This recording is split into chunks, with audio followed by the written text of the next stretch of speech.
नमस्कार प्रशिक्षणार्थी। या सत्रात आपण ग्राइंडिंग व्हीलचे म्हणजेच पेडेस्टलचे बॅलन्सिंग, माउंटिंग आणि ड्रेसिंग शिकणार आहोत। या सत्राच्या शेवटी तुम्ही ग्राइंडिंग व्हीलचा बॅलन्स ठरवणे, टूल रेस्ट आणि ग्राइंडिंग व्हीलमधील क्लिअरन्स ॲडजस्ट करणे तसेच व्हील ड्रेसर्स आणि त्याचे उपयोग या गोष्टी समजण्यामध्ये सक्षम व्हाल।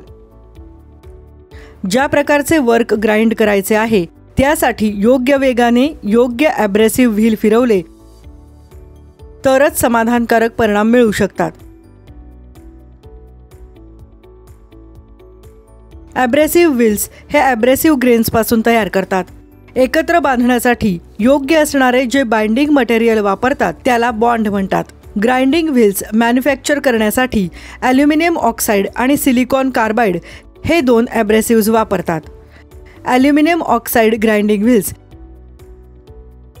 हे हाय टेन्साईल टणक मटेरियल आणि सर्व प्रकारच्या स्टीलसाठी सुटेबल आहेत। सिलिकॉन कार्बाइड ग्राइंडिंग व्हील्सचा वापर दगड किंवा सिरॅमिक्स, नॉन फेरॉस मेटल आणि इतर नॉन फेरस मटेरियल अशा कडक मटेरियल्सना ग्राइंड करण्यासाठी होतो।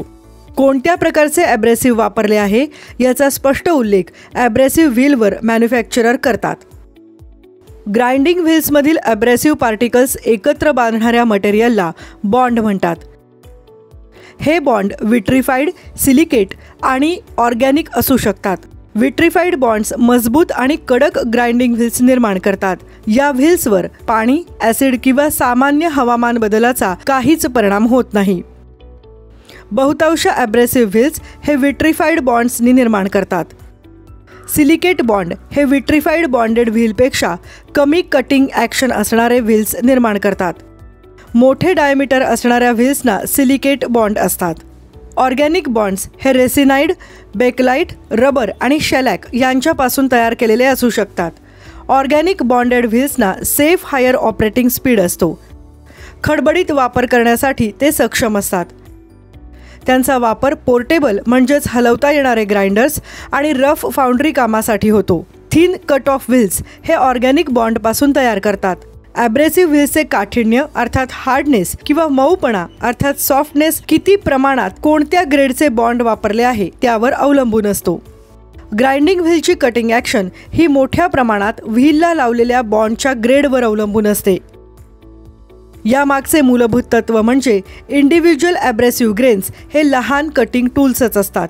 बॉन्ड असा असला पाहिजे की ग्राइंडिंग पार्टिकल्स धारदार म्हणजेच शार्प असताना त्यांना बॉन्डने एकत्र धरायला हवे आणि ते बोथट अर्थात ब्लँट झाल्यावर त्यांना सोडायला हवे, म्हणजे नवीन शार्प ग्रेन्स त्यांची जागा घेऊन कटिंग सुरूच ठेवतील।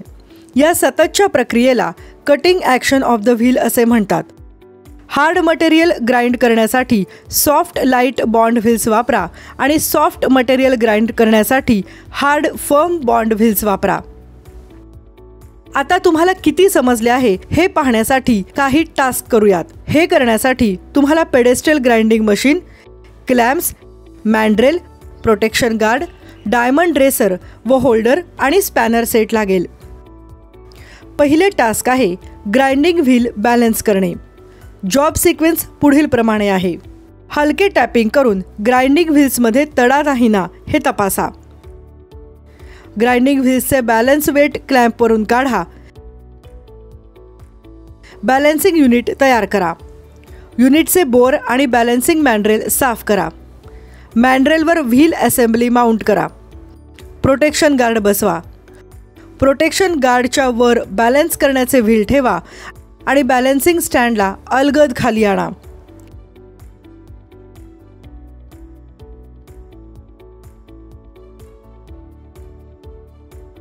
ग्राइंडिंग व्हील थोडे फिरवा म्हणजे त्याला गती मिळेल आणि नंतर ते आपोआप फिरत राहील आणि त्याची सर्वाधिक गती सेट होईल। व्हीलवर सर्वात खालचा पॉइंट नोंदवा।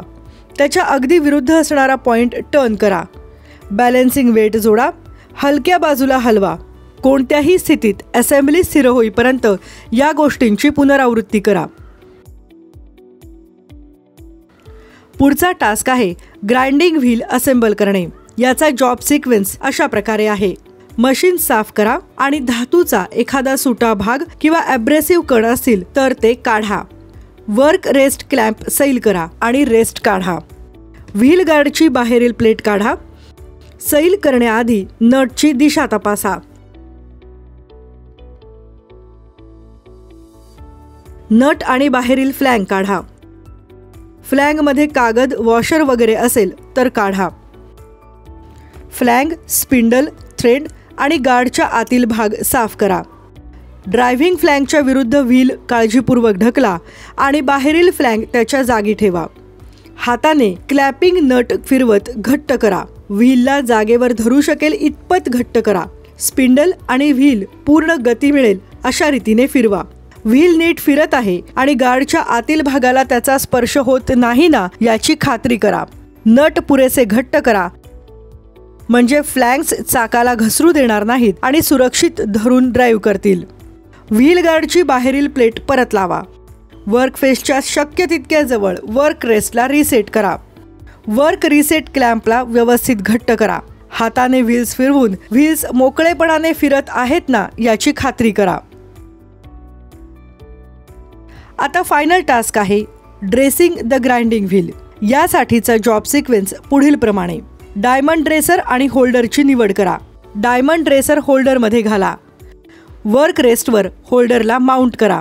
ड्रेसरला हळूहळू ॲडजस्ट करत व्हील फेसच्या संपर्कात आणा. ड्रेसिंग आणि टर्निंग करता ड्रेसरला व्हील फेसवर हलवा. टर्निंगचे फिनिशिंग हे फेसवर कोणत्या रेटने ड्रेसर हलवलं आहे यावर अवलंबून असते. आपण ग्राइंडिंग व्हीलचे म्हणजेच पेडिस्टलचे बॅलन्सिंग, माउंटिंग आणि ड्रेसिंग या सत्राच्या शेवटी पोहोचलो आहोत. या सत्रात तुम्ही ग्राइंडिंग व्हीलचा बॅलन्स ठरवणे, टूल रेस्ट आणि ग्राइंडिंग व्हीलमधील क्लिअरन्स ॲडजस्ट करणे तसेच व्हील ड्रेसर्स आणि त्याचे उपयोग या गोष्टी समजण्यामध्ये सक्षम झाला असाल.